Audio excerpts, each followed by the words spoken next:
Hello everybody!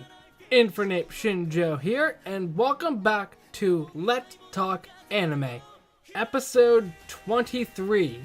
It has been a super long time since I've recorded anything in general, especially Let's Talk Anime, and that's mainly because it's hard for me to find time to watch requests on top of already anime that I'm watching either from the current season or otherwise. But since I was just getting over a cold the last couple of weeks and I wasn't able to record, I managed to find time to watch these requests, so I'm going to be recording 2 episodes of Let's Talk Anime back to back, so you can guarantee the next episode should be up at a decent time. But as with every episode of Let's Talk Anime, today I am going to be discussing 3 topics that you guys have suggested, and these next few episodes, the topics that were given are a little bit out of order, but that's mainly because I don't want to discuss them too long after they already happened. But that'll make sense the longer I get into this video. So the first topic up is Mobile Suit Gundam Iron-Blooded Orphans. Had to check if that's actually the full title because my gosh, that's a mouthful. I really honestly don't have much to say about this one because from what I remember, I didn't watch a full episode. Maybe I got done with watching the first episode and didn't continue anymore. But that's mainly just because it wasn't my cup of tea personally. For someone like me, a plebeian when it comes to anime, when I think about Gundam, I don't really think about like people going to major war or stuff like that. So watching something like this is a bit weird.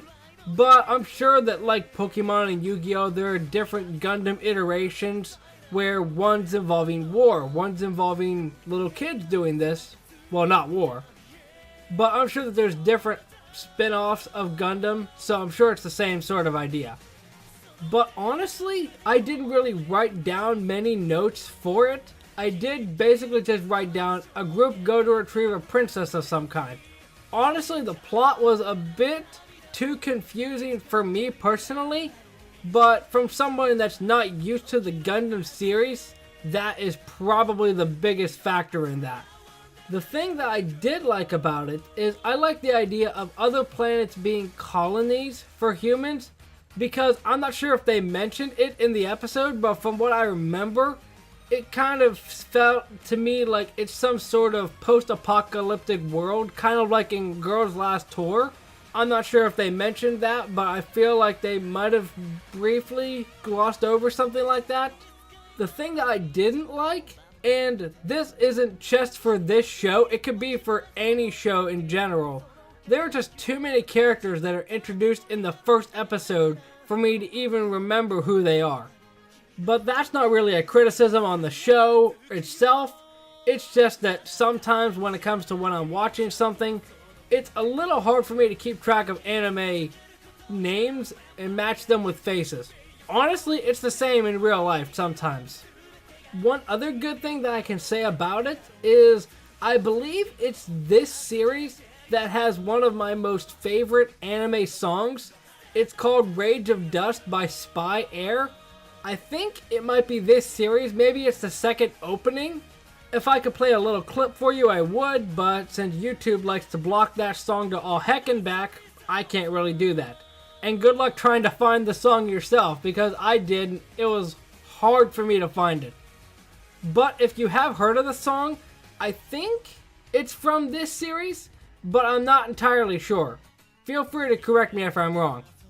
Now, the next 2 topics that I'm going to discuss are from the same franchise, and normally I wouldn't do that, discussing 2 different things involving one franchise in one episode, but since both of them are very currently happening or have already happened by the time this video comes out, I feel like I might as well talk about them.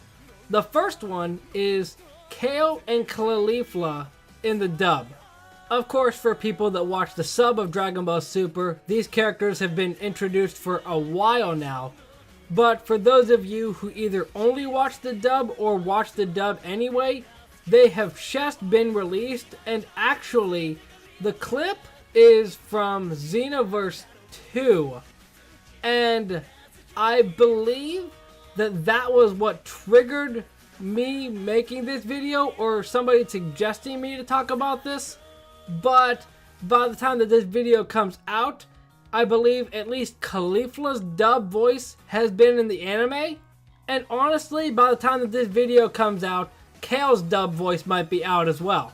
But just going off of what I already have heard about it, the things I like, first of all, both voices are really good.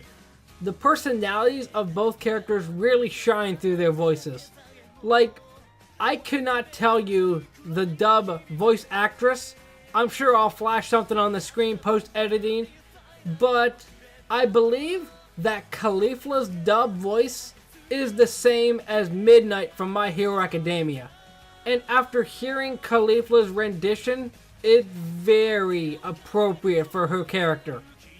And something that I just thought of now while I'm recording this, I believe that Kale's dub voice is Dawn Bennett, who is also Tai Yamada from the dub of Zombieland Saga.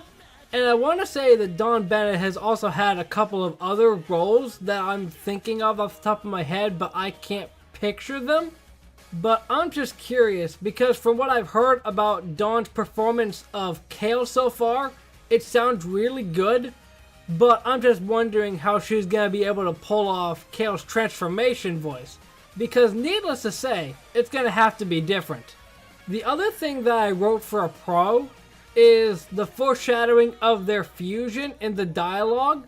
Because I think in the Xenoverse 2 clip, which I'll try to find the original and link it, I believe they say something about them working together to defeat whatever. I can't remember the exact wording, but more or less, it foreshadows their fusion. Whether that was intentional or unintentional, still cool.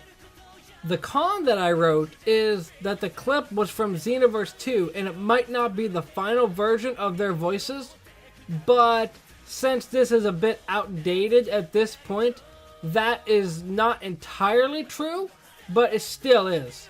Of course, Caulifla is already in the dub, so we know how she sounds. But as far as I know, Kale hasn't made an official debut, so her voice could still sound different. And of course, her Broly transformation might also be a bit of question on how it's going to sound. But overall, I think that they picked two good dubbed voice actresses to portray Kale and Caulifla, because I know a lot of time with anime, people say that the dub voice actor or actress can't really capture the spirit of the character from the sub. But I feel like so far from what I've heard, they hit the nail on the head. And kind of on the topic of what I just talked about, the final thing that I'm going to be discussing is the Dragon Ball Super movie, Broly. Now, like I touched upon already, this might be a bit outdated by the time that I post this, but it still isn't at the same time, because the dub of it isn't going to come out until January. But since I haven't discussed the Broly movie yet, I figure it's time to throw my hat into the ring on what I think about it. And first of all, the first thing that I have to point out, I absolutely love the art. Just from the one trailer of Goku bouncing up and down and then doing that stance, it really reminds me of the jumpy art style from Sun and Moon. And jumpy doesn't mean bad in this case. I just like how they went with a more bouncy art style for this movie, at least from the clips that I have seen. From what I have seen from the trailers, it looks like they're going to have flashbacks involving Goku, Vegeta, and Broly. Now, I'm not sure if that's going to take up a huge part of the movie or just the first 10 minutes of the start of it. I'm not sure. But with the flashbacks, it might have some new perspective on everything, because the last time that Broly was even mentioned in a movie didn't even have anybody like Beerus or Whis or anything like that, as far as I can remember. One thing that I did notice is in the third trailer, it says Broly isn't fighting just to fight. And that's making me wonder how they're going to try and take the direction of this movie. because you could easily just go off of the track record on what the end of the last few Broly movies have done. But the fact that they say he's not fighting just to fight makes me think they might try and redeem him in some weird way. I'm not sure. A few negatives that I can point out is in one of the trailers, I cannot tell you which one, it shows, I think it might be at the end of 3. Yeah, actually at the end of 3. Goku and Vegeta are firing blasts, and it has that sort of CG art style to it. And, of course, with anime and CG, sometimes it doesn't really go together. Although I guess, not really CG, more or less 3D. I don't know, I'm sure you guys knew what I was talking about regardless. But a lot of the time when it comes to 3D, CG, and anime, a lot of people don't seem to like it, at least from what I've heard. But I may be only hearing the huge majority of people just saying it. I don't know. At the end of the day, I can't really make much of this movie until I see it myself. And fortunately, the dub of it is going to have movie showings around the time that it comes out in January. So I should be able to go see it. And if you guys would want me to do a more in-depth discussion on the movie at that point, I'd be more than happy to do that. But as someone that's not familiar with the Dragon Ball franchise as much as other people, I can't guarantee that my review is going to be solid. Oh yeah, and the other thing that I actually didn't mention because it didn't come up when I was writing my notes out initially, Vegeto's in the movie. Either Vegito or Gogeta. One of the two. And I know that the internet exploded when that happened. I think it's actually Gogeta. Because I remember when my brother said about it, I said, oh, he's the one that fought Janemba, right? Because I think the way I remember it is Vegito is the anime exclusive one, while Gogeta is the movie exclusive one. I think. Feel free to correct me if I'm wrong. I'm probably wrong. But I don't know. The fact that a Goku-Vegeta fusion is here is cool. Again, can't really say much on the movie until I watch it myself, so there you have it. But that is going to do it for today's episode of Let's Talk Anime. And, of course, I could have made much more in-depth detail on the Broly movie, but I know that it already came out subbed, so I'm sure that if I said, well, maybe this will happen in the movie, then I'd be proven wrong because the movie has already come out. Honestly, I could probably watch it already just by searching online, but I'm gonna wait until the dub of it comes out and watch it in theaters. But if you enjoyed this video, do not forget to hit that like button down below and subscribe so you don't miss any other video. Again, I promise that Let's Talk Anime is going to come back at least roughly more consistently. As long as you guys give me topics, then there's no problem.